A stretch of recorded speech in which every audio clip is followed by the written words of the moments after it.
Antes de tudo vos entreguei o que também recebi, que Cristo morreu pelos nossos pecados, segundo as Escrituras.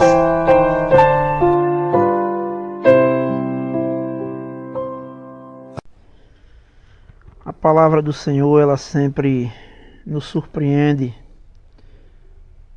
Todas as vezes que nós vamos a uma meditação, a uma busca, entendendo assim a nossa necessidade de cada vez mais conhecer a Cristo e perseverar na fé que uma vez por todas foi entregue aos santos.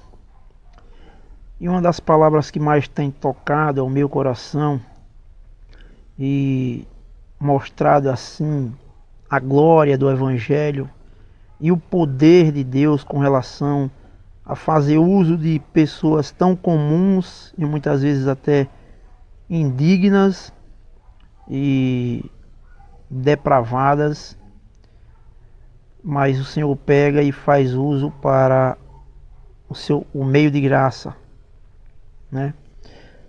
Tornando assim o homem mais vil e, vamos dizer, discriminador,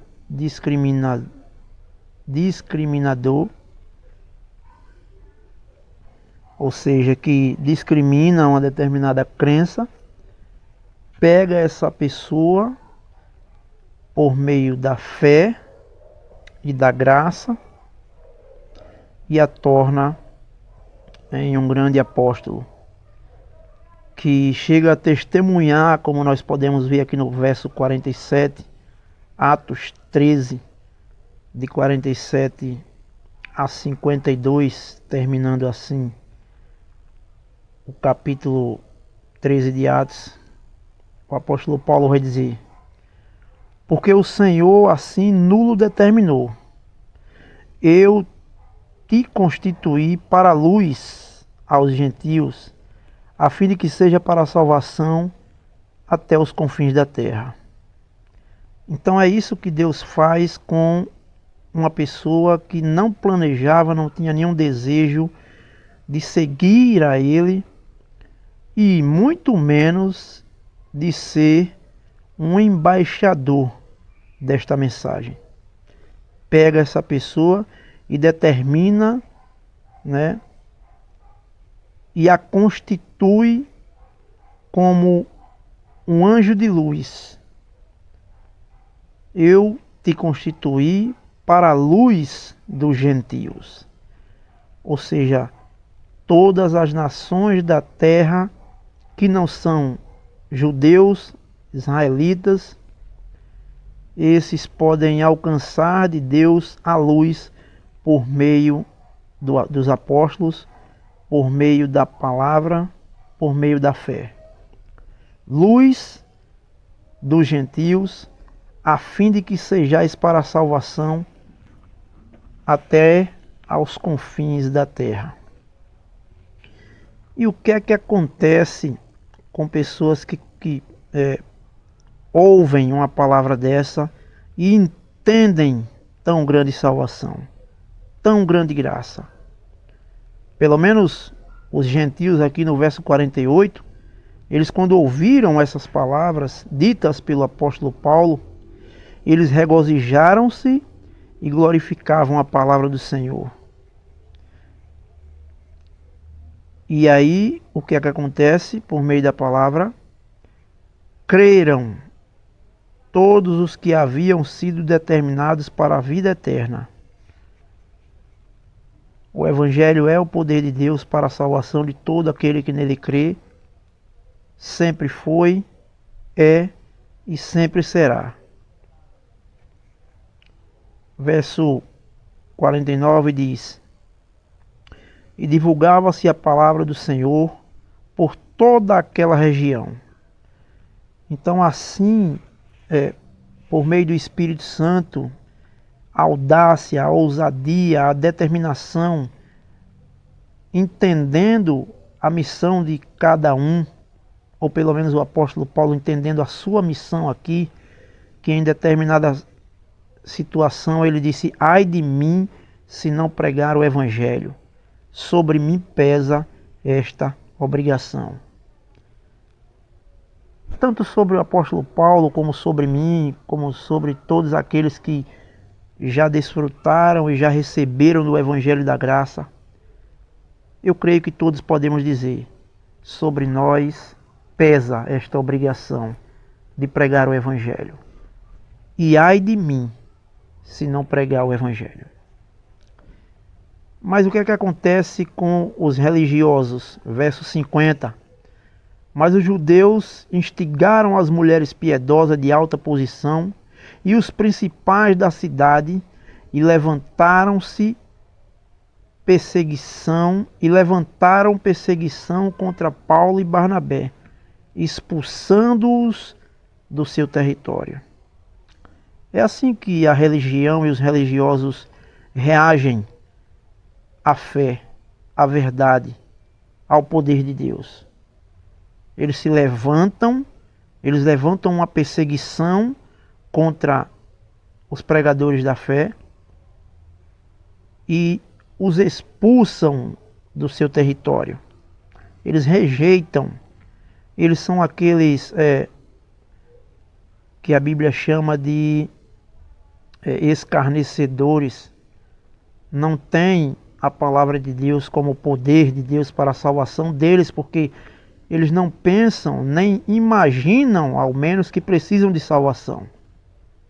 E muitos até compreendem que a salvação que a Bíblia promete é a salvação dos vícios, é a salvação das dívidas, é a salvação de um casamento, e não é nada disso.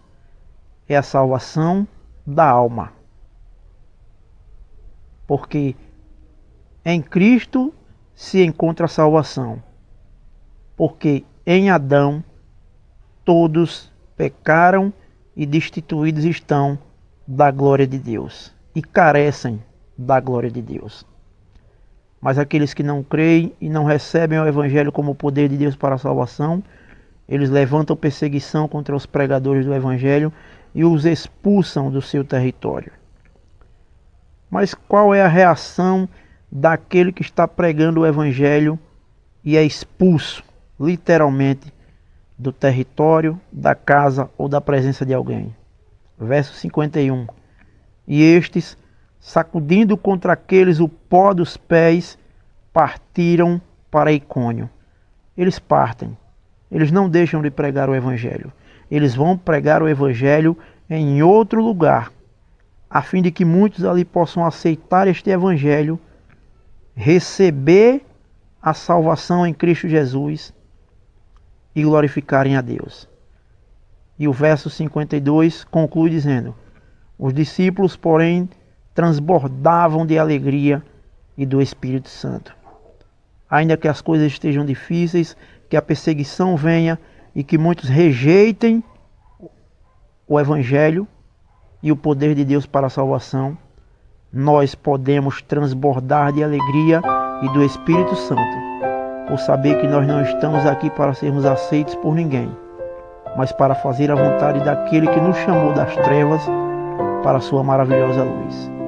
Que Deus nos abençoe. Ao lembrarmos do teu nome, Jesus Cristo, não podemos esquecer do teu amor, que te trouxe a este mundo arruinado, pra morrer pelo mais pobre pecador.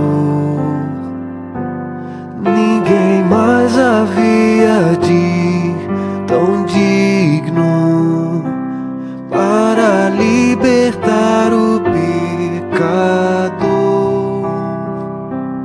O Cordeiro de Deus puro, sem pecado, pôde dar-nos tanto amor. Nossas almas mergulhadas em tristeza despertaram tua nobre compaixão. Tuas ternas mãos marcaram marcadas alcançarão este povo que é tua possessão. Ninguém mais havia de tão digno para libertar o pecador. O Cordeiro de Deus puro sem pecado pôde dar-nos tanto amor. Ninguém mais podia nos dar novo alento. Ninguém mais podia numa cruz morrer. Para nos salvar deixaste tua glória, e tal glória vamos logo conhecer. Ninguém mais havia